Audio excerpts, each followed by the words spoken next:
Get myself together. Hello. I know I'm a little early this morning, but I put my new contacts in, y'all. Oh, so much to discuss, so much to discuss. But let me get through this intro. Good morning. It's morning for me. You all already know the drill. It's evening for you all. But hello, my name is Sandra, and welcome to my channel From Lack to Legacy. On this channel, we're all things money, investing, and mindset. In particular, how to go from a scarcity mindset to a mindset of abundance. Let me look over here. There's a message over here. I want to test my new contacts. We're having trouble streaming to Instagram. We do not care. Let's see if I can fix Instagram. I think they say you have to go live. We're not going to go live on Instagram today, y'all. So it'll just be, hello, my love. How are you? Hello, love. How are you, babes? Nene loves you. I want you to be safe out here on the internet. You understand? Because not all people are good people. Okay. I want you to practice your internet safety. And you and I will talk later. Much love. Okay. So let me get back to it. Hello, my name is Sandra, and welcome to my channel From Lack to Legacy. On this channel, we're all things money, investing, and mindset. In particular, how to go from a scarcity mindset to a mindset of abundance. If this sounds like something that you're interested in, please stay. If this is your first time, welcome, welcome, welcome. And you know what to do. Hit all the buttons. It matters. Hit the like button, the subscribe button, the share button, all of those buttons. Even we don't even care if it's the thumbs down button. All of those buttons convey that there's a desire for this kind of content on YouTube. It feeds the algorithm, and Lord knows we have to feed the algorithm. If you've been here before, then thank you for coming back. Hey, Elle. Hey, Tanya. Hey, Sister Marilyn. I think my contacts are working. I can read this, but I did. My contacts are set. We'll talk about it. But y'all know I bought glasses while I was here in Chiang Mai, and they were expensive in terms of Southeast Asia. I didn't know that because they were really inexpensive. I think for the whole package, I paid about $156. That was for everything, the exam, the lenses, everything. I thought that was a great deal. Well, when I went to Malaysia, I was able to get 6 months worth of contacts and glasses for roughly the same price. It was a little bit more, but I could have gotten it for under the same price. So we can discuss medical tourism as well because I finally got to the last phase of these teethis. And so I've had some things, things are wrapping up and I'll be moving on soon. I got to talk in 2026. Oh, I got LASIK. Okay, so maybe this ain't the perfect situation here. But we talked about that. I think I'm going to have to do LASIK too because I enjoy the contacts better because at least you don't get the glare on the screen. Let me get this lip gloss knocked down a little bit. But it's not perfect. So maybe I will, maybe I'll do LASIK. We'll see what's happening. Tanya, it's so good to see you all. Really, it is. Okay, so let me get on with it. We did all our welcomes. We did all of the good and stuff. I need to pull up my, because I got notes. I just figured it out, y'all. I need notes, right? Right. I ain't no spring chicken no more. I need notes. So tonight, I'll take all of your questions, but y'all know I just finished up. Oh my God. When I tell you an epic run, I was gone for a month.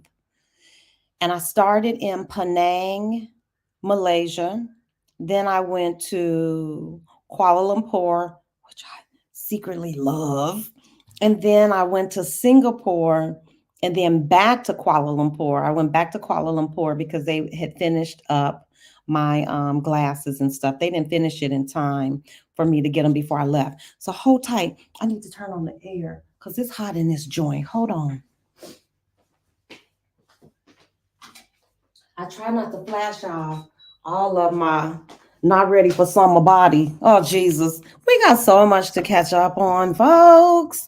So much, so much, so much. Okay, so let me see if I can make this so that I can read all the stuff I need to read because I need to be able to see the comments, and I need to be able to see what we're going to be talking about today. Okay, so I don't want to give it away, but if you're traveling to Southeast Asia, now at this point, I started, slow down. I'll be back in Bali in April. I think I shared with you all, a friend of mine had a baby. Mm, she took such good care of me while I was there, Yuli. Make friends when you travel. I am trying to tell you, local friends. And Yuli had a baby, and so I'm going back to see her beautiful baby boy. So I'll be leaving Chiang Mai to go back to Bali and spend some time with my Bali family. Tanya Allen fam, that's my grandboy. He has a YouTube channel, y'all. Go over and support my grandbaby. Go over and like, subscribe, and share his channel as well. We're trying to create budding entrepreneurs, because truthfully, you all know, YouTube can be a stream of income. If it doesn't pay you directly, you can certainly use YouTube to steer customers to something that a product that you have. Maybe you have a class, maybe you offer a retreat, but it's certainly a way to get in touch with your audience. Thank you, Tanya. Thank you, thank you, thank you. He's such a sweet boy. When I tell y'all, he's just a good kid. He calls me practically every day, and it makes my whole day. It makes my whole day. So let's get on with it. If y'all have any questions in particular, drop them in the chat, put 3 Q's in front of it, and then I will know that you have a question. So today we're going to be talking about the difference between Malaysia and Singapore. Do you really need to go to both? If your money is, such that you need to pick and decide, maybe you don't have time to explore both. Is one more bang for the buck than the other? And just I'll give you my overall kind of impressions of Singapore and Malaysia. And if there are any other questions, because you guys know I started in Bali, then I went to Thailand. Well, I'm currently in Thailand, Cambodia, Vietnam, Malaysia, Singapore. I want to say I did 6, and the other ones I have to finish up. I'll be through 10 countries before I finish. I leave Bali, I go to the Philippines. I can't remember the order. I want to say it's the Philippines, China, South Korea, and I wind up in Japan. I'm going to Japan in time to see the cherry blossoms. And they blossom from south to north because the north is the last to warm up. And so I'll just catch the north. I'll be in, I'm going to try to pronounce this. I think it's Sapporo. Y'all know I don't know. It's Sapporo. So somewhere along the way between Tokyo, I forgot the other city, Kyoto, and Sapporo, I'll catch the cherry blossoms. So that's why I'm going to Japan. Hey, Tasha, there's my buddy. And so then I will have wrapped up my whole Southeast Asia and Asia romp. That's all the stuff I really wanted to see. And then I'm going to start working my way back west. But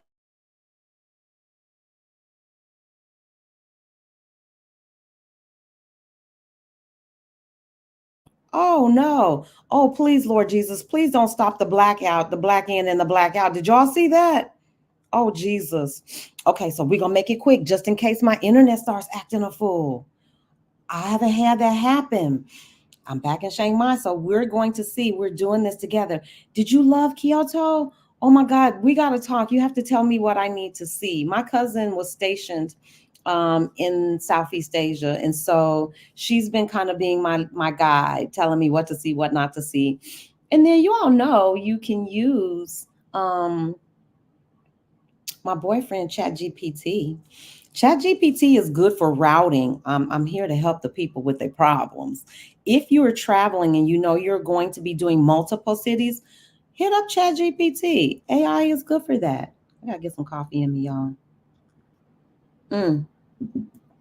So I ran my whole little itinerary through Chat GPT, the itinerary moving forward, and it gave me some really helpful hints about routing, which would be the most economical way to route, what country to go to first.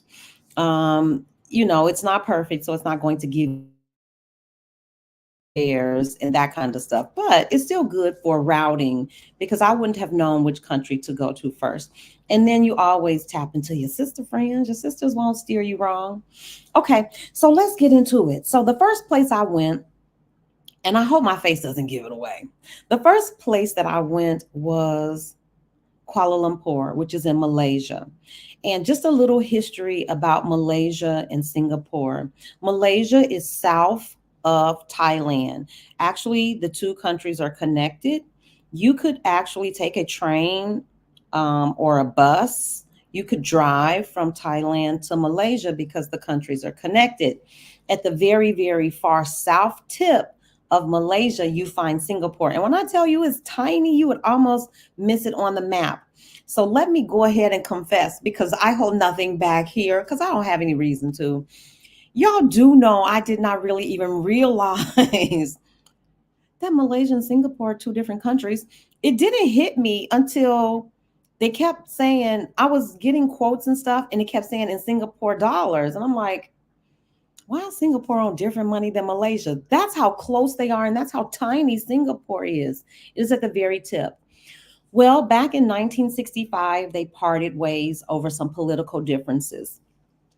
And I would say, with that, I am not an expert. This is just what I read. Based on what I read, you do a well, just for some more background information. There are three primary cultures that reside in Malaysia and Singapore: the Malay people, Chinese people, and Indian people.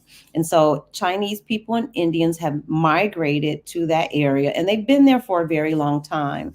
And on the surface, and I am going to say this on the surface, everybody seems to really get along. You know. However, when you talk to people, like I encourage you to do, when you talk to local people, you can hear. I heard something from a Malay person who said, well, we're the original people. Whenever you hear that kind of talk, you know that there is some feeling. That's just human nature. And so I was able to pick up on that. Both of those countries are, I won't even give a percentage, but there is a large Muslim population there as well. And I happened to be there during Ramadan. So let me tell you about my Ramadan mess up. Y'all study before you go to a place. At least know something about the culture. We talked about this before, and these are things when I update the travel guide, and I will. So if you purchased it, just be patient with me. I will update that travel guide to include Malaysia and Singapore, and I'll include some helpful, you need to at least be able to say hello, goodbye, thank you, where's the bathroom? That you need those. And it's helpful if you understand a little bit about the culture because I could have avoided a faux pas. So anyway, I start out in Kuala Lumpur, which is beautiful. I'm just going to say that. Kuala Lumpur, I can tell you where I stayed too, and you might want to check this place out because it was the views were stunning. When I was in Kuala Lumpur, I stayed, actually, there are two complexes together. The W Hotel is, when I tell you, right across the street, you could throw a stone from the window and hit the Petronas Towers. If you all didn't see those pictures, man, the views are stunning. Well, behind the or attached to the W Hotel, there's a place called the Tropicana Residences. And what I have discovered is most of the high end hotels in Kuala Lumpur also have a residence tower. So, of course, you have your hotel traffic, but then you have people who live basically, it's not quite the hotel because it doesn't come with room service, but it's the same vibe as whatever the hotel is. So, I want to say the Four Seasons is there. I know I saw the Ritz Carlton, the Park Hyatt, and this is in Kuala Lumpur. So, Kuala Lumpur, my impression, has something for everybody. It has something for every budget class.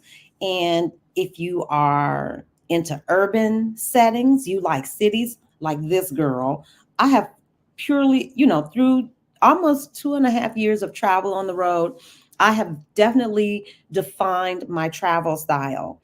I like cities. I like cities that run well. I mean, I'm a city girl, came from the city.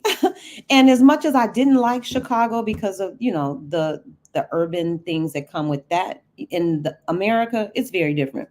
But Kuala Lumpur is the kind of city that I could totally see myself living in because it has everything. I will tell you the one thing that would make me not consider Kuala Lumpur, and we'll talk about that. That whole thing with the way they view women and the way women are treated, that whole energy is present. And this is just my experience. That's not my vibe. However, the city is beautiful. There are green, lush, open spaces. Accommodations are affordable. Everybody knows that Malaysia is like a foodie's paradise because you have this beautiful mix of Malay, Chinese, and Indian food coming together. And when I tell you the food is off the chain, the food is delicious. I mean, Mexico, these are my top three food cities. Argue with your mama. These are mine. I say Mexico has great food. I don't care what anybody says. If you like tacos, if you like food with seasoning, you're going to like Mexican food. Mexico City, Oaxaca. I even found some decent food in PDC. PDC is a touristy town, so it might not be the best foodie town. Puebla. Did y'all know quite a few of the chefs in New York and in the US come from Puebla, Mexico? Mexico, for me, if you want good food. People, this is the part you can argue with your folks about. I like the food in Spain. I love me a good tapas. What? And red wine? Cheap red wine. Don't ask me where them balloons come from, y'all. I don't know.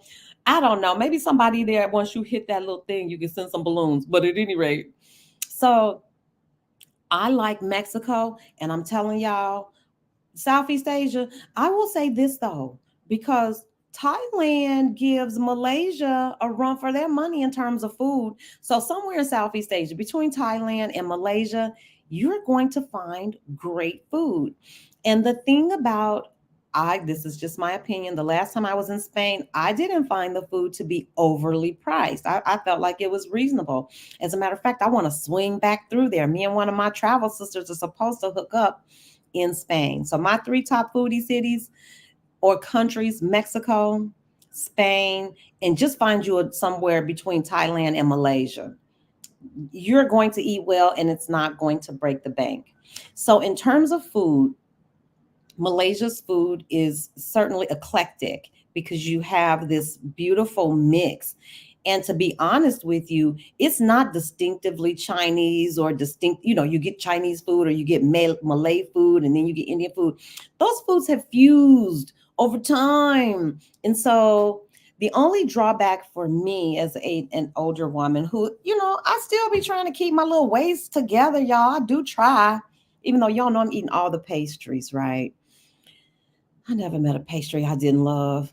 But these diets are heavy with rice and noodles. They are not afraid of sugar. They are not afraid of spices. And so the food is absolutely delicious, but you have to be conscientious to make sure that you're not erring on the heavy side. At least that's my take on it. Hold on one second. Y'all need some tissue. It feels so good. I'm gonna tell you all something. I watched Stephanie Perry. Y'all know I love Stephanie. Stephanie got me started in all of it, to be perfectly honest with you. Not traveling abroad, because I was already traveling when I found Exodus Summit. But in terms of just being able to step into myself and be myself, not before 10. Hey, KD. I think watching Stephanie and listening to her, oh, I get emotional. Y'all know I'm a crybaby. But it allows me to be myself. I blow my nose with y'all. Y'all see me batting these eyes because these are new contacts. I think 3 years ago, like when I was in the workforce, like most of us, I would have been trying to strive for this perfect presentation. not even consciously, but just it was how I was wired in the work world, was to, you always have to present your best self. You can't be the weakest link. I lived under that pressure. And many of us probably do. But if you look at Stephanie at all, I watched her the other day. She had her twist in.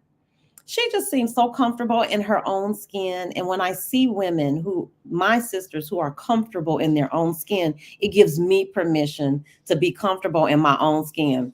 So y'all know I got my lip gloss here, but you all were with me when the man left the comment. He said, I swear to you, men can be the worst. Not, you know what I mean, in terms of being not sensitive. He said something to the effect of, how come you don't have your lip gloss on? Why don't you have your lip gloss on? I was like, sir, I didn't even know anybody was paying that close attention, to be perfectly honest with you. So those kinds of things, you hear all of that stuff on the internet. I know Stephanie is the truth. She has helped me, really, she has. Yes, I'm telling y'all, if you love flavor, KD, oh, what would I steer you wrong? I'm a foodie. I'm definitely a foodie, y'all. I probably travel. Somebody asked me, how do you pick your locations? I I'm interested in culture. I love architecture. I want to know, what does the city offer? But baby, I want to know, is the food delicious?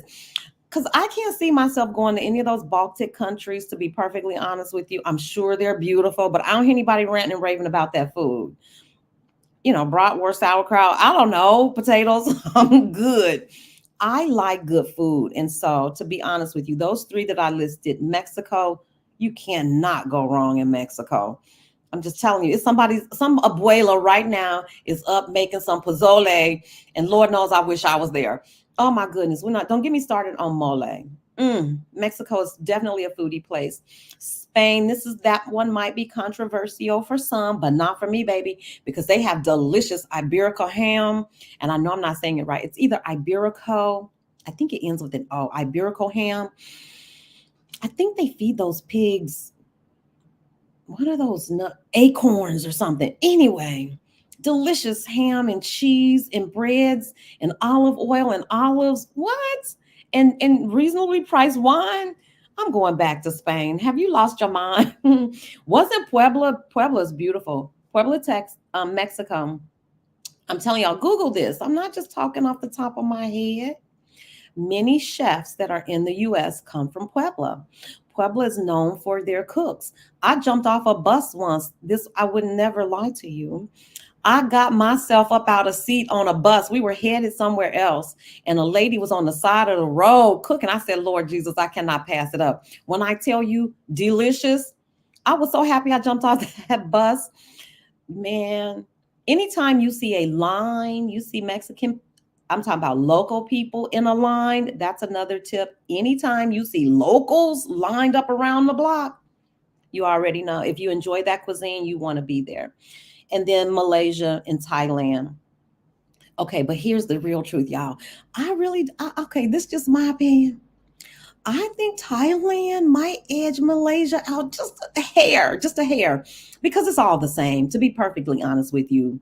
They like spices, they like fried chicken. We're not going to get into it, but they do, and they fry chicken very well. They use vegetables and noodles and rice, and they prepare food well. So you can't go wrong in any of those places. Okay, so let me get back on track. So Malaysia has delicious food. Let's just go ahead and make the comparison. We might as well start there with the food. Singapore is basically the same demographic, because again, Singapore just broke away. It's a teeny tiny country at the very end of Malaysia. And when I tell you all, it's small, it's very small. And so they have kind of the same racial makeup and the same ethnic makeup, but here's the great divide. Everything in Singapore is expensive. I mean, everything. So here's how it breaks down for me. Everything that you can find in Singapore, basically you can find in Malaysia at a fraction of the cost.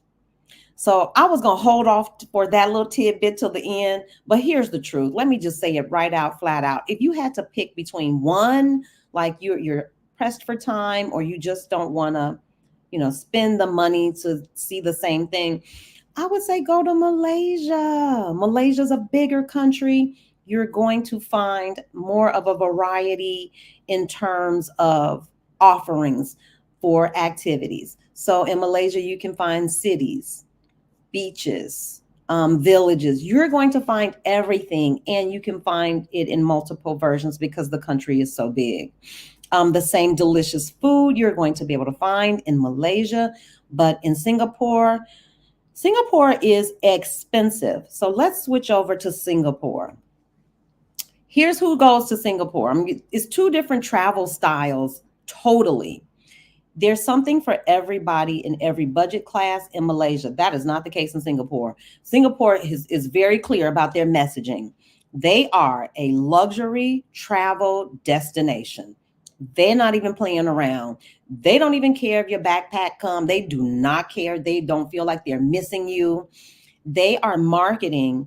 I see it as a rich man's playground. I don't know. I think it might have been featured in the movie Crazy Rich Asian. I didn't see it, but I've heard people make reference to that movie Crazy Rich Asian. If you want to live like a crazy rich Asian, then go to Malaysia. And I say that in the most respectful way. Yes, not Malaysia. I mean Singapore. You all, Singapore is off the chain expensive. I just, and you all know me. I say this, I am not a budget traveler. This is not the place you want to come for budget travel information. That's not what I do. I don't have any, everybody got to you get out in the world the way you want to get out in the world. That's not how I get down.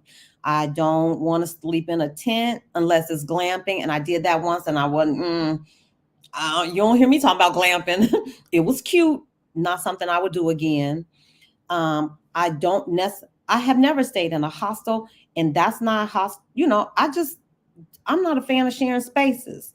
I don't want to see somebody else in my bathroom. I'm not interested. It's just not for me. Um, I'm not, I'm not necessarily in the truest sense of the word a backpacker, in that your backpackers generally try to move about the globe as economically as possible. That's my definition of a backpacker. I don't know. But in terms of a travel style, now a packing style, I would consider myself a semi backpacker. We'll get to that because I am convinced now to just travel lightly. That could just be a carry on of any sort. It doesn't have to be a backpack. But am I team carry on now? Yes, I am. Before I was lugging everything. Now I am clearly team backpack. We'll talk about the pros and cons of backpacking. But Malaysia's not interested in you. You probably wouldn't be, not Malaysia. I have to keep this straight. Singapore, Malaysia, every budget consideration. You're going to find something. You're going to find accommodations. They will be reasonably priced. You can get luxury in Malaysia and not break the bank. Singapore is not, that's not Singapore. It says, do you match wine with Spanish cuisines to enhance the flavor experience? Girl, you doing too much. I don't know anything about that. I usually ask the person at the restaurant. All I know is red wines go with meat and spaghetti, and white wines go with fish and seafood. That's the extent. Because to be honest with you, I'm not a food snob or a wine snob or anything like that. I'm not a connoisseur. I just know good food when I taste it. I know what I like. And I happen to be a Cabernet girl. I like a full body red wine. So I can only talk to you about what I know. And y'all know I'm not here. I don't front. I'm not a sommelier. I can't tell you where the grapes came from. I don't know. But I know when it hits my palate if I like it. And I like red wine. So on that note, I did absolutely no drinking in Malaysia because these are hard, heavily these are Muslim countries, predominantly Muslim countries. Alcohol, you don't see people out and about drinking and drunk. There's alcohol to be had, but it's a very subdued way. So the only alcohol I had was in Singapore. I did have, you can't go to Singapore and not have a Singapore sling. It's a gin based drink. I want to say there might be grenadine in it because it was red. There's some kind of citrus juice. And mine had a cherry in it. I think there's a cherry element to it, but it was delicious. If my memory serves me correctly, I believe that drink was concocted for the first time at Raffles. There's a colonial past to Malaysia and Singapore as well. Both of those, that region of the world was colonized by the British and probably some other people as well. And you can feel that. So let me get back to it. Malaysia, doesn't matter your budget, you're going to find something. You're going to find good food. You're going to find good accommodations. You'll find lots of activities. Singapore, I'm telling y'all, I stayed in Singapore 5 days. I could have stayed 7, but the price. So let's get down to the good, because in Singapore, so we talked about the food. You can get virtually the same food in both cities, but in Singapore, you're going to pay double, if not triple. There's no limit. There's no ceiling to the price that you can pay in Singapore, because that's who they are. That's what they market, that they are a luxury travel destination. From the malls, I never saw, in Kuala Lumpur, you have a high-end mall right here in KLCC, which is Kuala Lumpur City Center. It's called Suria, Suria. You want to go see that mall. I did a video in there, and you'll find all the high-end stores. You'll find Gucci, Dior, Chanel, all of them, Versace, everybody's there. But baby, Singapore takes it to a whole nother level. There's Hermes. I'm talking about, they have everybody. Everybody. Just name Louis Vuitton. I'm talking about everybody that you might find in Paris. Every designer is in Singapore, in that mall. And so let me check the comments. I don't know much about the chefs. I don't know much about that either. Okay, I'm scrolling through. Question: is it wild because the food goes so well with cold beer? Drinking a Pinot Noir Shiraz right now. That's what I'm talking about, Teresa. I love a Shiraz too. Yes, Singapore is top dollar. Malaysia is not.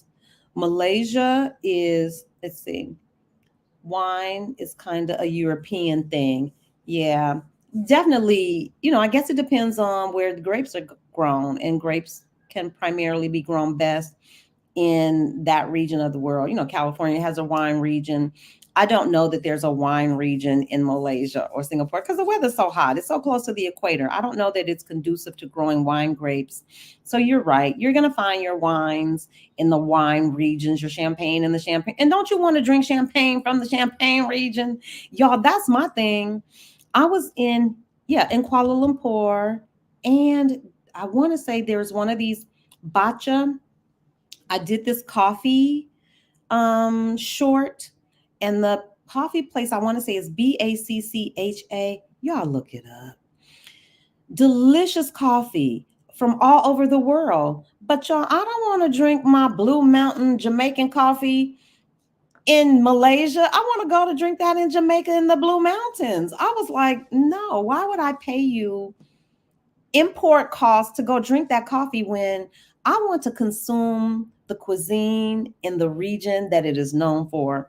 So I did focus on eating primarily Malaysian foods. When in Thailand, I eat Thai food, of course. I think that makes way more sense.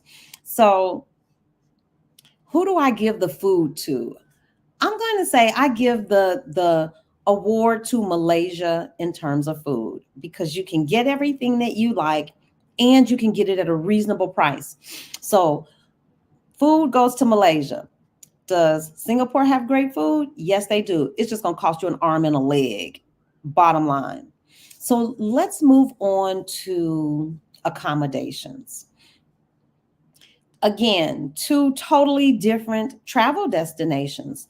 In Malaysia, you will be able to find very, very budget. I mean, everybody, seriously, you could be a backpacker, you could be a budget conscious traveler, you can be a luxury traveler, and you will find everything that you want in Malaysia at your price, and it'll probably be livable. The place I stayed was connected to the W. I paid, it's called the Tropicana. Y'all, don't make me lie. I don't know. Maybe I paid between $100 and $130 a night. So to me, for what I got, the beautiful vistas and views and the doorman, I'm a thing with safety. I don't like any place where you could just walk up. I'm never going. That's why, even when I pick an Airbnb, I need to know it's a doorman. You need to have a key to get on this elevator, to get on this floor. That's just me being a solo female traveler. I like all those and nothing is safe and secure. You know what I'm saying? People can befriend you and do you harm, but I don't want anybody just being able to walk up while I'm sleeping and slumbering. That part. And so I was able to find a place where I felt very secure. And I'm telling y'all, the view from that pool on the top, it had everything. Right across the street from Petronas Tower, you could walk to the mall, you could walk to food, public transportation. The only thing about being in that part of town is that when everybody's checking out and checkout times, check-in, checkout times, it can be difficult to get a taxi. So, of course, I'm a fan of pre-booking ground transportation. So I'm never out there trying to get a taxi with the other folks. My ride has already been, okay, Marilyn says you have several questions. So let me get over here. Okay, QQQ. Okay, let me get there. I'm going to stop right there. So we talked about food, Malaysia for the win. We talked about accommodations. We haven't determined a winner yet, but I will tell you this. Hey, Sparkle and Jewel, do you have a digital download? Oh, yeah, y'all got to get it. And Malaysia beats out Singapore for the preferred food country. Yeah, Malaysia. I give it to Malaysia. Yes, yes, yes. Hey, Abba. Oh, you all are going to love Malaysia. Oh, my goodness, you're going to love it, Abba. I'm scrolling back to see if I missed a question. It is wild because the food goes so well with cold beer. I think I addressed that one. Did I miss a question, Marilyn? Did I catch? Okay. I think I got everybody. Marilyn, if I missed a question, let me know. Hit me up, Marilyn. My new contacts are working well, y'all. I got my contacts and my new glasses while I was in Malaysia, and it was very reasonably priced. So if you're coming this way and if you're doing any kind of medical tourism, I paid more. I can show you all too. I got virtually the same glasses. These were the ones that I got. And look how thick those are, Lord Jesus. Y'all know I've been blind since I was a baby. These I paid $150 for. I thought that was very reasonable. Same glasses with 6 months of contacts in Malaysia for a fraction of the cost. So there you have it. If you need to have your glasses replaced or you need to have an eye exam, typically eye exams are always free as long as you purchase something. So I didn't ever pay for an eye exam, more or less.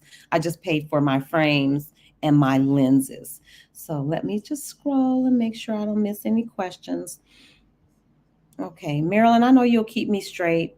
Hey, cousin, there's my cousin Vicky. Yep, Yvette, I got new eyeballs. But Elle says I might need to look into some LASIK to get it done.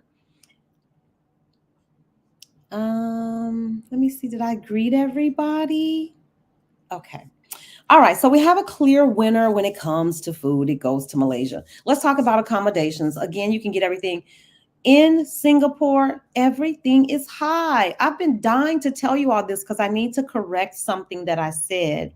I did a tour. If you haven't seen it, I stayed in 2 places. The first place I stayed for 3 days, 3 or 4 days, 3 days at the Heritage Collection, Clark Quay. And it's spelled Quay. That's key. Anyway, it was a great neighborhood, right off of the River Walk. I could walk to Chinatown, restaurants, everything. It was a beautiful location. If you Google or do any research for tourists, it's one of the top 3 locations to stay when you are in Singapore. So we talked about Malaysia. Y'all know, go to Malaysia for sure. But in Singapore, I stayed in two places. Both of them were super pricey, and I'm okay paying a price, but I like value. I will pay you $500 a night if it's a $500 a night experience. I'm living my life. I don't have any kids. Nobody's looking for me. Nobody's checking for me. If I spend $500 or if I spend $50, that's not what moves me. What moves me is the experience. I have stayed in some homestays where I spent $35 and it was absolutely, I'm going back to one in Bali. I paid $35 a night for it and I'm going back because it was, it fit the bill for me. I have paid thousands of dollars a night. And so here we are. Not only did I stay at the Heritage Collection Clark Key, I would say, I don't know, y'all. Here are the pros and the cons of that place. That room was super tiny. When I tell you it was a dorm room, it was a dorm room, but it was a well appointed dorm room. It was super clean, very high ratings, had a beautiful everything. All the finishes seemed brand new, great bedding, TV at the foot of the bed, literally, because there was no space between the bed and the wall. Literally, the bed was shoved up against the window wall. It was boxed into the corner. That's the premium on space in Singapore. I told you it's a small country and it's very pricey. And so I had beautiful TV, beautiful shower, had a full-size refrigerator. They use like an Instapot here. So it wasn't a cooktop. It had a kettle so you could make coffee and water, tea, sink, everything beautifully appointed.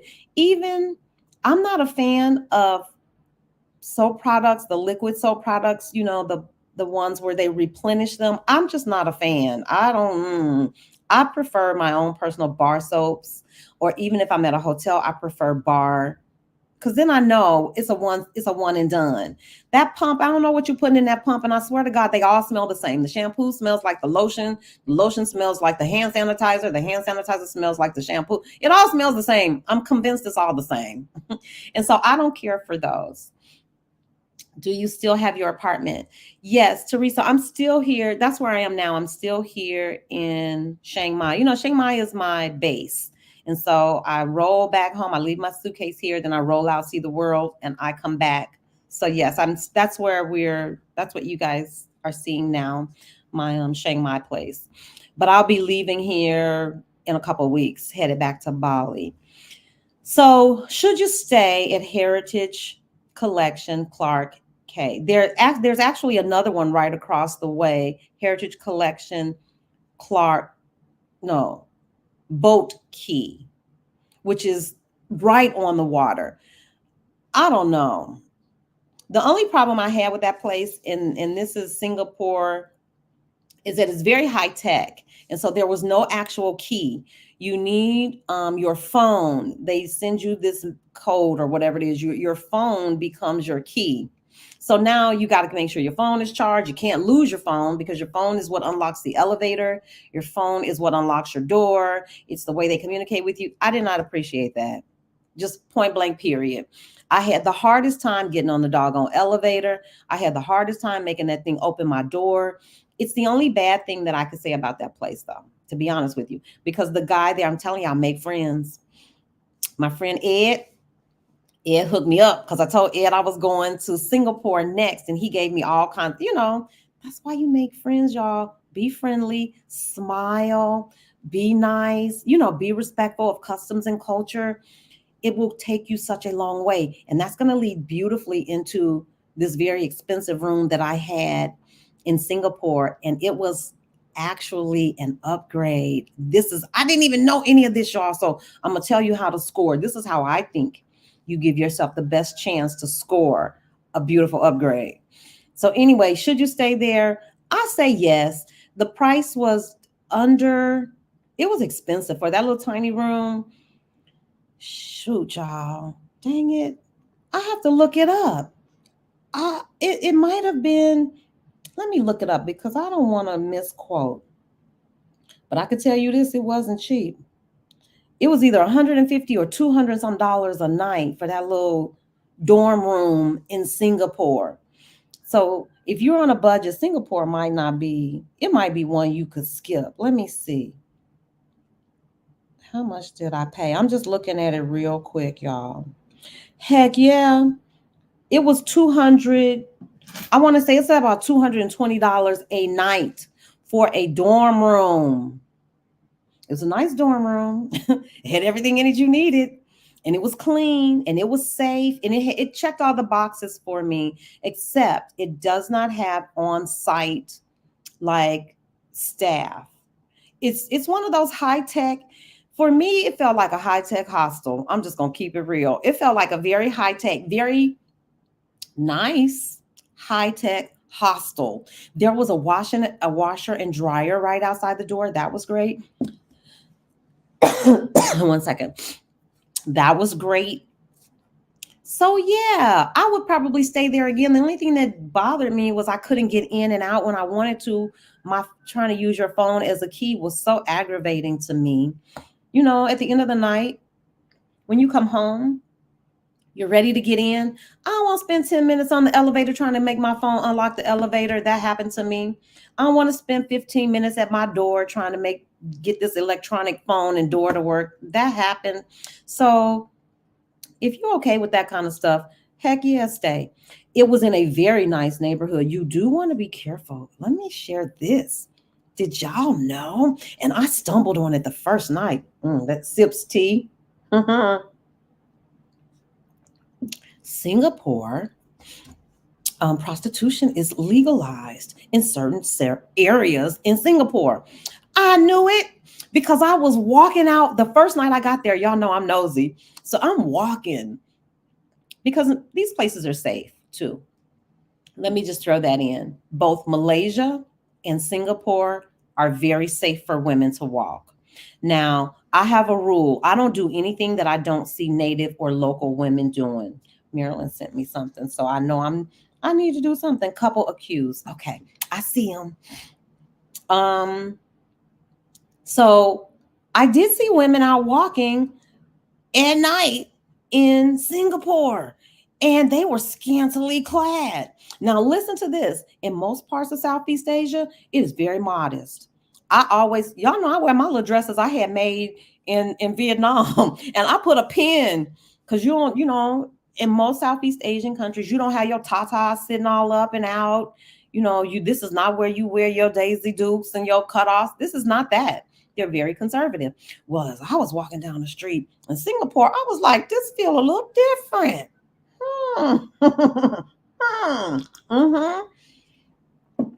Baby, the ladies were out, and I'm talking about everything that you would see in the US. The short shorts, the boobies, the tight dress, back all out. I was like, okay, this is very different. Child, why had I wandered over into the place where the hookers are, the ladies of the evening are? And you can tell. There's another sister who has a video. She was staying there. She didn't know. Well, you don't know if you don't know. She was staying at this hotel, and I'm telling y'all, I know what it is. The hotel is either Hotel 81 or 88 or something like that. I don't know. But she figured it out too. She was like, wait a minute, it's a lot of men over here. She was staying in that place. So you don't want to stay there. I don't know what neighborhood she was staying in, but Clark, Key, Boat Key, any of those keys will get you to a decent neighborhood if that's what you want to steer away. Nobody want to be bothered with that. And so I politely turned my little self right on around and scurried back to my little nice neighborhood with all the restaurants and stuff. But Clark Key is a great place to stay simply because of it's convenient. I think it's not going to be the cheapest, but it was a nice balance for me. I didn't mind paying the $225 a night or whatever it was for the little dorm room because it was a great neighborhood. And that's just what you're going to pay in Singapore. So let me answer your questions, and then I will get back to telling you about the next place that I stayed. I do not want my phone to be my key. I'm telling you, you really don't. Okay, so Katie says, have you met up with other Black people in Malaysia? Yes, we're everywhere. We're everywhere. How do you find them? Exodus Summit, Black Expat Malaysia, Facebook groups, etc. First of all, y'all, when you see a Black face traveling abroad, I don't know about you. I am the same little puppy y'all see. I'm gonna bounce right up to you, sister. I'm gonna at least wave from across the room. I'm gonna do something. I'm gonna try to get your attention. And I have been met with every kind of response from, hey, sister, let me tell you everything I know, to the cold shoulder. So don't be surprised. Travelers are travelers, travelers are people. They are everything on the spectrum. So generally, I try to do some research before I go. I've been out, I think, long enough now that you just kind of know people, certainly from Facebook groups, certainly from Exodus. And then as you start traveling, you'll know your travel sisters. And we just communicate. It's like, girl, where are you going to be? Where are you going to be? I like that best. I really do. I like meeting up with people I know. That's just my own thing about safety. You all, I'm not talking to children, I'm talking to adults. There are all kind of crazy people out in the world. So, I'm always leery of a smile. You can smile, but I am still careful because people will befriend you. Crooks and criminals know what to do. They don't call them con men for nothing. A con man is a confidence man.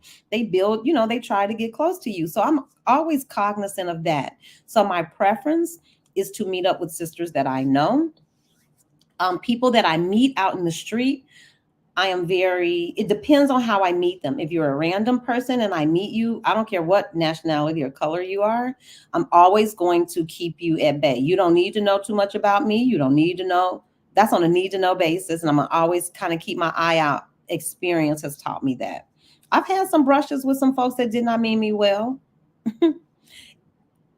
Generally, the people who run the establishment or are responsible for your housing, they are going to be a bit more trustworthy, only because they're in the business of hospitality and you have some way of keeping up with those people. So if it's a hotel employee or if it's the homestay owner, those people have a vested stake in you being safe.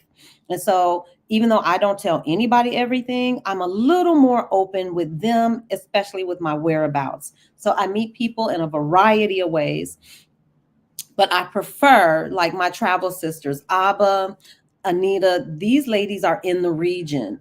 And I don't know if you guys are familiar with Queen of DC. We met up together. So we spent time in Penang, Kuala Lumpur, and I went to Singapore by myself. So that's my preference, is to meet up with women generally associated with Exodus Summit or that I know from traveling. So yeah. But I meet everybody, in a variety of ways. And I think you should. Next question. Planning a girls' trip to Bali in early October. When will you have info in the guide for Bali? I need to work on that, y'all. I need to add Bali, Malaysia, and Singapore to the guide. So might as well confess and tell you all.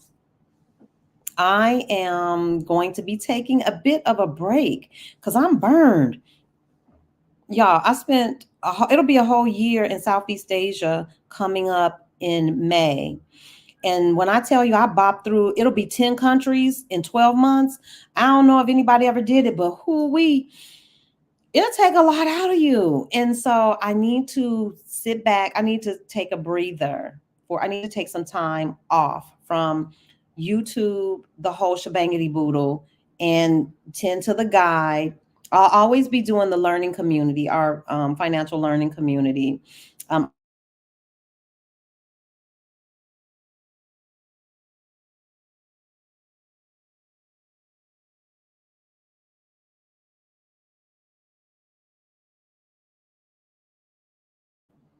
Mm. At least it's coming back quickly, y'all, but we back on that foolishness. So let me hurry up and roll through these questions. Okay. I will be working on that, Teresa. If you're going in early October, I should have it done before October. Tasha says, I'm running out of time on my sabbatical. and was tired. Yep, I ended up skipping Singapore. I remember those prices were high. Girl, high is an understatement. Those prices are ridiculous, and they do it that way, I think intentionally, because they want a particular kind of clientele there. The everything from the casino to the shops, they want a particular kind of clientele, and they know how to do it. Price you out. It says, Sandra, I downloaded and printed out your Southeast travel guide. I'm trying to book Elite of the Seas for my cruise to Vietnam. However, do I wait to get to Chiang Mai to book it? Nope. You want to book that as soon as possible. And I want to say my contact person, her name is Lisa. Go directly through their booking site. Don't do it through booking.com, because you're not going to get the best room and you're not going to get the best price. So I contacted them directly. I want to say the contact person, her name is Lisa. And when I tell y'all, this is how you do it, I got upgraded there too. You got to be nice. That's my number one tip. Let me turn this air off. My number one tip for how do you score an upgrade is simply contact that company directly. I'm talking about not through an email. You can start with an email, but your goal is to get somebody on the phone or to get somebody face to face. You want to, I'm not saying, we ain't talking about no step and fetch it, but I am saying be kind, be open, be warm, be friendly.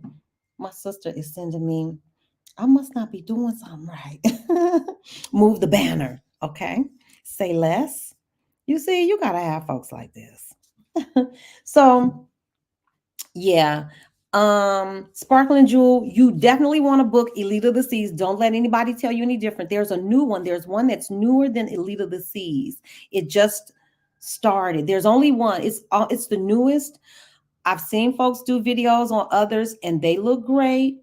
But baby, Elite of the Seas is the boat is the it's just very modern. I'm sorry. I'll pay the money. Y'all know me.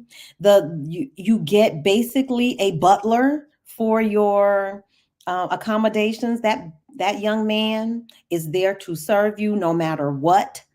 I like that kind of service and I'm willing to pay for it. So don't wait till you get to Chiang Mai. I would book it now. That's in Vietnam in Ha Long Bay. You go to Hanoi and then you go to Ha Long Bay from Hanoi. No, I would book early, because the earlier you book, the better the price. And I would book directly through the site. Let's see. I'm looking for another question. Y'all, my little contacts are working. I can see the comments without my glasses. Okay. I sent them an email to Elite of the Seas. They replied, but I'm calling Lisa on Monday. I got their number. Yep, that's how you do it. You call Lisa directly. Question: Singapore's a particular type of clientele means? No, that's not what it means. Let me put this comment up. Nope, they don't give two hoots. They mean this. They mean this. So let me fast forward. The second place that I stayed was the Marina Bay Sands Hotel. Y'all, it was a bucket list item for me. I have seen it on all the travel shows. When I tell you all, the food, it's everything. Y'all just do some research on Marina Bay Sands. At any rate, when I booked it, I told y'all my finger was like this because while I don't mind paying the money, it was pricey. And what I booked online, the total came to and I only booked 2 nights, because remember, I booked 3 nights at the Clark Key one, which I would not do. In hindsight, I would have spent all of my time at Marina Bay Sands. That's just me. I would have spent all my time at the luxury hotel, because when I tell you it was a luxury experience, I'm not going to even gush about that place. I get nothing for it. But I would have just skipped those. I would have just spent 3 luxury days there and called it a day, because maybe 4 days tops at Marina Bay Sands. So here's what happened. I booked directly on their site, and my tab, it was like $2,500 for 2 nights. So what is that? Say less than $1,300 a night. And for that, I booked a city view room that included breakfast, something like that. It wasn't the most expensive room, because Lord knows I wasn't about to pay the most expensive. And it certainly wasn't the budget room. I think the budget room is like $700, $800 a night. So I went with a nice room, something, with a view, breakfast, access to the pool and the observation deck, because you want all of that stuff. Well, when I got there, I was talking to you all. Me and Shauna, we were on live. And so I'm at the check-in desk and I told the young lady, I said, I'm recording a YouTube live. I said, and I want to be respectful. I don't want to get your face. I said, but do you mind? And she was like, oh no, Sandra, carry on. Well, anyway, she and I were talking, you all were listening to it, and she was so kind. And when people are kind to me, I am kind to them. And she said, you know what? I swear to you, you can hear her on the phone about midway the conversation. She says, you know what? I'm going to put you in a really nice room. Now, I hear her, but I don't know what that means. I thought I was in a really nice room at $1,300 a night, ma'am. I wasn't in a nice room. What do you mean? Baby, they have rooms that aren't even listed, that you have to email somebody, you have to talk to somebody before time to get those rooms. She didn't put me in that one. But here's what I think happened, because when I look back at my bill when I checked out, y'all, my bill was less. Now, Lord, I hope I'm not getting nobody. I'm sure I'm not. They have liberty to do this. If I think what she did was, I'm sure what she did was, number one, she upgraded my room. She did exactly what she said. I was in a nice room, not a suite. She upgraded me to their new Piazza collection suite. Baby, the suite that she upgraded me to comes with everything. You get a butler, you get everything. They just open up the hotel to you. You get breakfast is included. You get to have it at any of the restaurants. There's a high tea, their canapes. Baby, they know how to treat you. Let me tell you all something. If you got money, people treat you differently. I'm just telling you what I know. I'm telling you what God loves, which is the truth. And so I didn't realize, you all. I knew when I stepped into that room, I was like, this is a very nice room. I thank you for the upgrade. But I didn't realize until I checked out and I looked at the price. And here's what I think she did. I think she charged me for one night in the Piazza collection, because those rooms are like $2,200 a night. Is that room worth $2,200 a night? I don't know. I don't know. That's up to you. I probably wouldn't have paid $2,200 a night for the experience, but I was glad I got it. I think she charged me for one night and gave me a night free. That's the only way that my bill makes sense to me. And so with that, again, you get the whole run of the hotel. I had breakfast at Spago's. There's a couple of really nice breakfast places. Part of it is a buffet. And, that's like, I call it gin pop. It's got the regular little tables. It's nice. Don't get me wrong. And then there's Rinku, which is where if you stay in the Piazza collection, first of all, y'all, you get private elevators. It was an experience. So is it worth the $2,200 a night? I want to say yes. Would I do it again? Probably. I would probably pull that trigger again, because you get your butler. I was chilling at the pool, and because there's a private bank of elevators that take you to the Piazza collection, it's confusing. So I didn't want to be lost and confused and walking around the hotel. So you call your butler, and your butler comes to fetch you from the pool, and your butler takes your things and takes you to wherever it is you were going. What? I will pay somebody for a man servant for 2 days. So here's my thing. Singapore is expensive. It's for me, I think it is a beautiful girls trip location. I think it is wonderful if it's a honeymoon or a special occasion, or if it's on your bucket list. Do I think you need to go to Singapore? If you got to pick between Malaysia and Singapore because of time or money, I say go to Malaysia. If you can do both, if budget allows and if time allows, I definitely say go to Singapore to see Garden by the Bays, which are those beautiful electric lit trees. It's a whole ecosystem, beautiful botanical garden. It's stunning. It's stunning. It's worth seeing. Just to see the architecture of Marina Bay Sands, that hotel is phenomenal inside and out. It's just an architectural wonder. If you're into architecture, yes, go to Singapore. It's got the most modern skyscrapers. So if you're into architecture, if you're into luxury shopping, if you're into luxury things, if that's your thing, go. That's not why I went. I went because it was, on the way. It says, I'm going to book on Monday, Sandra. Can I tell Lisa you referred me? Yeah, I don't know if she's going to remember me, but yeah, you can tell her. Yep, I would. I would definitely, because then I think it makes it better for the next person. My cousin says, what? Not high tea. Y'all, go to Marina Bay Sands. I think it's worth it. I felt I never touched anything, and my thinking was never to leave. And that's what I would do. If I did it again, I would book it for 3 or 4 days. I would bite the bullet. I would pay for the 3 or 4 days. I would be very nice to the lady at check-in, and hopefully you get your room upgraded. If not, pay the money. You get the private cabana. Not only do you get the cabana, but there is a cooler full of all of the free drinks. You get a free mimosa. I'm telling you, they open up the bank. They just say, well, here, take all our stuff. So is it worth it? Yes. And yes, I did see Black people there at breakfast at Spago's. There was a Black family and there was a Black two ladies, and neither of them spoke to me. Go figure.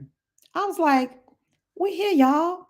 Nobody, neither of them spoke to me. The bartenders, everybody was very friendly. The food was on point. But hotel food can be just hotel food, but Spago's breakfast was on point. My room service cost me about $100 for a pizza, some chicken wings, and some fries. Let me see what Marilyn's saying. um, we hear you. However, you're frozen. I'm frozen. Oh no. Can y'all hear me? You're good. Stop and go. Am I back, y'all? We back to it. I'm back in Chiang Mai. So y'all know this stuff it is what it is. I don't know. I don't even know how to move the banner now. It doesn't give me an option. Can you hear me and see me? Can you see me? We hear you, but can y'all see me? I don't know. So let me keep rolling so I can hurry up and get up out of here. She said the butler was a manservant. Yes, he was. Okay, you can hear and see. Good enough. I promise you I'm not gonna hold you. So we talked about accommodations, we talked about food. Let's talk about transportation. In both places, you have Grab, which is like Uber. You have public transportation where you can get on buses, trains, plan everything. Both have international airports. They're easy to get in and out. And both the airports are stunning. Kuala Lumpur's airport has a hotel inside if you have a long layover. You should. I stayed at the Kuala Lumpur hotel when I had a long layover the very first time. Very nice. It wasn't overly priced, if I'm not mistaken. I think I paid okay. Overly priced is, that's subjective.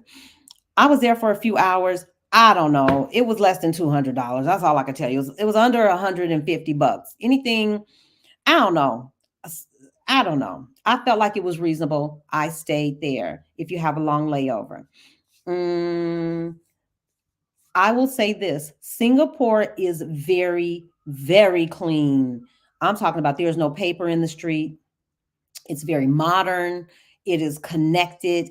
Tech, they're very tech savvy. I want to say between Malaysia and it must be Malaysia where you can get really inexpensive electronics. So if you are out on the road and you need to replace your electronics, I want to say it's Hong Kong and Malaysia. They have, don't quote me on the Hong Kong one, but you can get electronics there that are reasonably priced. But Malaysia is super clean, super hygienic, which, in some Southeast Asian countries, you'll see them cooking on the side of the road. You wonder where the fresh water and where's the soap and the hot water for washing the dishes. Ain't none. Deal with it. It is what it is. No, in Singapore, very, very clean. I would say that that's almost a distinction between the two. Um, Kuala Lumpur is really more like a, you can find cities and everything there. Let me hide this comment. Let me see if there's another question. Please, y'all, don't let me miss any questions. Okay, we're unfrozen. That's good. But hey, let's talk about it with Mara. Hey, y'all. Okay, we talked about the accommodations. I'm saying to you, if y'all don't do it, I'm doing it. I am going to because I will be back at Marina Bay Sands in Singapore. It's the only reason to go. They've got a Universal Studios. I would definitely say it's not a place for kids, but although I saw kids in that pool, I saw the black couple had their baby with them. I was like, well, y'all go ahead on because there's no way in the world I would be dragging my grandbaby to no Singapore. With those prices, you going to Disneyland, son. You going to Florida. No, I personally would not. That's me. I am a value traveler. I will pay for nice things, but I don't want to overpay for anything.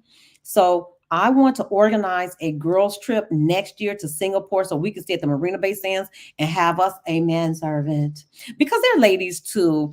But it was nothing like having that guy. Y'all, I went out to the casino one night. I lie to you not. They stole my monies from me so fast. I didn't even feel bad about it because you figure you're just gonna contribute to the economy. When I tell y'all they snatched that $500 out of my purse so fast, they didn't have to do me that way. But at any rate, by 11 o'clock, 11:30, I'm headed back to the hotel room.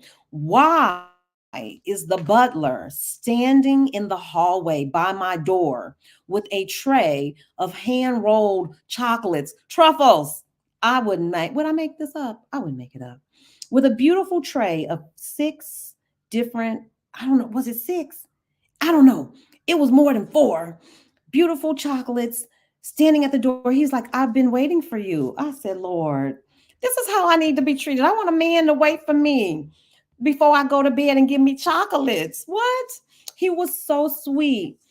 And I don't want to butcher his name, but I want to say it was Rune. And he was so wonderful to me. You all listen on the very last night because I didn't make, I'm not fronting none of the time. I told him, I said, Rune, this is a dream come true for me to be able to stay here. It was a bucket list item to be able to stay, to be able to get this upgrade, to have him be so kind to me. You all, why do I have to leave the US to be treated with dignity and respect? I never once felt like anybody. That's why when I think the comment was, is it about this or this? Nope. It's about this. They didn't give two hoots. If you had the money to pay, I felt like everybody was, this is just my take on it. I didn't feel any kind of way being there. I got a few looks getting on that private elevator from some of the patrons. I'm sure they were like, who mom is this? How she get on this elevator? I felt that maybe once or twice, but for the most part, no. Those people, I never felt black. I never felt out of like a fish out of water. I never felt unwelcome. I never felt those things. On the last night, Ruin was so wonderful to me. He taught me a Malaysian dance. I was like, I can't dance at all. And he was like, no, no, no, no, no. And he showed me a customary dance that I'm sure they probably do it at festivals or, whenever it's special occasions. He took his time. He taught me a dance. He gave me chocolates and tucked me in the bed. What? I'm okay with this. I am so okay with this. So yes, I'm planning a trip next year to Singapore, a girls trip. So if y'all want to, y'all better let me know.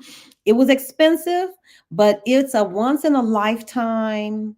Treat yourself. You all listen. They had face masks in the refrigerator. Just you think of any luxury thing. They had Bulgari soaps, lotions, all the top line products. If you I just think every woman deserves that once in a lifetime where your wish is my command. 24-hour a day service. They bring you a mimosa. You want a mimosa? You want a martini? You want a this? You want a that? Baby, the world is yours. That world is yours experience. I just think as Black women, we have worked and served. We work, we serve, we have done it. We've done it to the hilt. And I'm just over that. I wanted that feeling of no matter what. This was for me, and I got that experience. So let's see, eager to see you and hesitant to leave you. I know that's right. Yes. Make me feel good. Yep. I want a man serve it for Christmas. It's nothing like it. If you're talking yummy food at inexpensive prices, you're already speaking my language. So then you want to be in Malaysia. Malaysia is going to fit the bill. I'm telling y'all, go to Malaysia. He probably, Yvette, I do believe that if I had said, I would like a foot massage, I don't think he would have done it. I think he would have arranged it. I swear to goodness, I think they would have arranged to get a masseuse up to that room. It's that kind of service. I have my priorities straight. I love being served. Marilyn, would you please tell them it was so in that regard, it was worth it, you all. I mean, literally, y'all, I've shared with y'all I have anxiety. And so every time I'm in a new place, I just learn to deal with it. I just push straight through. I don't care anymore. At this stage of the game, I got nothing to prove. I know I'm not gonna get lost. I know nobody's gonna hurt me. So I work right through my little anxiety. Now I notice it. I know it's still there because I would be reluctant to do new things, but I do them anyway. But when I tell you, when you have a butler who will just, okay, so you don't want to go into the dining room by yourself. Your butler will take you down to the dining room. You don't want to go to the pool by yourself. Your butler will come and get you and take you to the pool and set you up and get you drinks. And then when you're ready to go, your butler will come and get you and take you to the next destination. Ladies, if you're interested in a once in a lifetime luxury travel experience, I don't want to oversell it. It is the Marina Bay Sands. That's all I'm gonna say. Now, price is relative. Somebody might pay for it and be like, Sandra, that was not worth it. We could have did that at home. I can't, all I could tell you is I thought it was worth it. And again, I got the upgraded room, but I would even do it again. You don't get the manservant and you don't get the butler. And Ron was so cute, y'all. He was so cute, sweet, cute, just cute, cute, cute, cute. Just and smell good. Everything. They don't miss. They don't miss. It's that kind of meticulous experience where they train for this. They train for it like it's the doggone Olympics. They take that seriously. That's that level of service because really who they're catering to are those high rollers. That's who they're looking for, folks. They're looking for those people that go over to the casino and lose $10,000, $20,000. That's who those suites are for. And there's a grade above the one that I was in. That's the one you probably got to lose $100,000. That's for the whales, that's for the gambling whales or those business tycoons that come with their family and their companies and stuff. So you'd have to know that those rooms even exist to get to those. So, yep. Okay. So we talked about accommodations. Let's talk about things to do. And then I really do have to get off because my signal is low. In Singapore, I'll start there. There's something for everybody, but because Singapore is so small, you just don't have the number of things, the volume of things to do. Singapore, they have a Universal Studios. There's, of course, the beautiful Garden by the Bay Botanical Garden. There's a zoo. I want to say there's an aquarium. There's the hop on, hop off tour. I did the boat tour. You guys saw that. So you can you could fill your days with those. There's a beautiful art museum. I'm telling you, architecture is their thing. If you love architecture, I'm telling you, they have a Chinatown in Singapore. They've got a little India. So you can eat well, but it's going to cost you, I say, a fortune. I personally think that if you are into luxury experiences, go. If not, I say go to Malaysia. You can get all that plus some in Malaysia at half the cost, if not way less than half the cost. So if I had to pick one, I'm going to Malaysia every time, every time, every time, every time. But Singapore, I would go back. It just wouldn't be like at the top of my list. If you want an experience, you want a Southeast Asian experience with the Malay people who are beautiful and lovely and warm and accepting, go to Malaysia. And that's that. So we talked about activities. You can find everything in Malaysia: beaches, theme parks, beautiful architecture, cityscapes, small towns, everything. I think I went to the botanical garden. Yes, they have a beautiful botanical garden in in Kuala Lumpur. Go to Malaysia. Everybody, I say don't miss it. Singapore is if you just got some money and you think you want to spend it. Yes, spoil yourself. You definitely want to spoil yourself.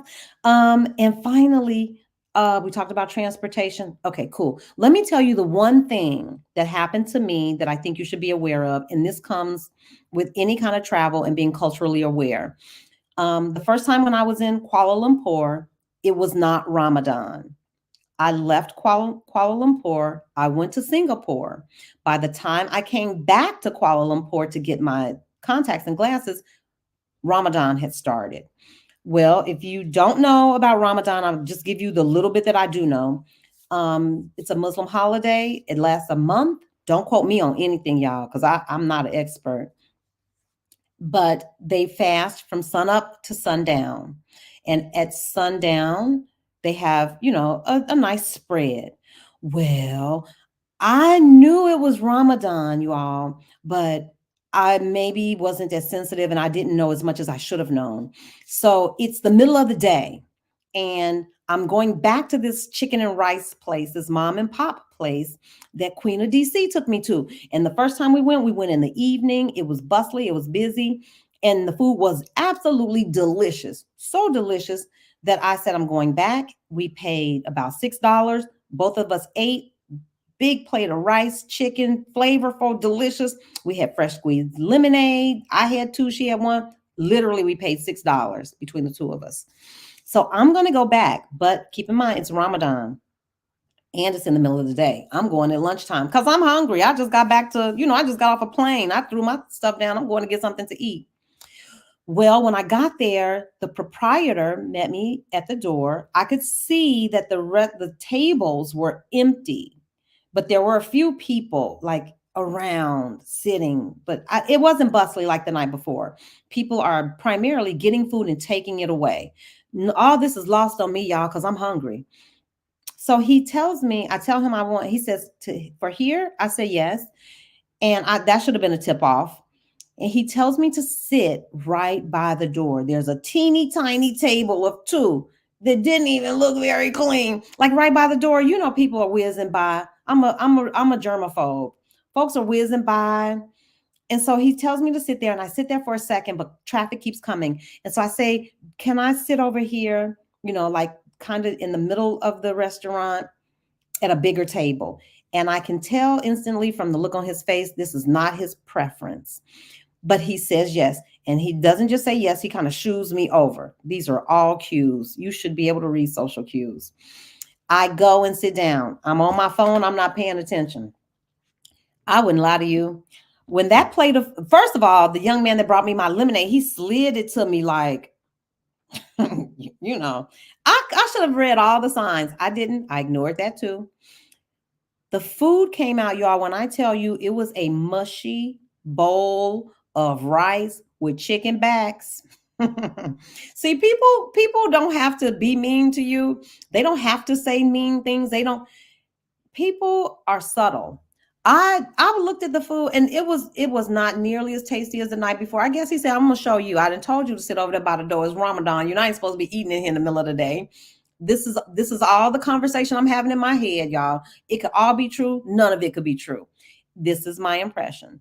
So what I will say to you is be fully aware if you're traveling in other countries of the holidays, the customs, the norms, all of that, because I do believe that was a social faux pas. And he didn't say, well, I'm not going to serve you. What he said was, okay, you wouldn't sit where I told you to sit over here in the corner and be, inconspicuous. You want to sit in the middle of the dining room? Okay, I'm going to give you this mushy rice and these chicken backs. It was terrible. The food was absolutely horrible. And I know that that's not the quality of food. So be aware. Just don't be out here in the world being, nobody wants to be a Karen. Nobody wants to be insensitive. And so I have made several faux pas in the world so that you don't have to. Don't go over and Bali hugging on people, full body hugs. They don't do that. That's not how they greet each other. They bow. And so don't be mean. But I make these mistakes and I share them so that you don't have to.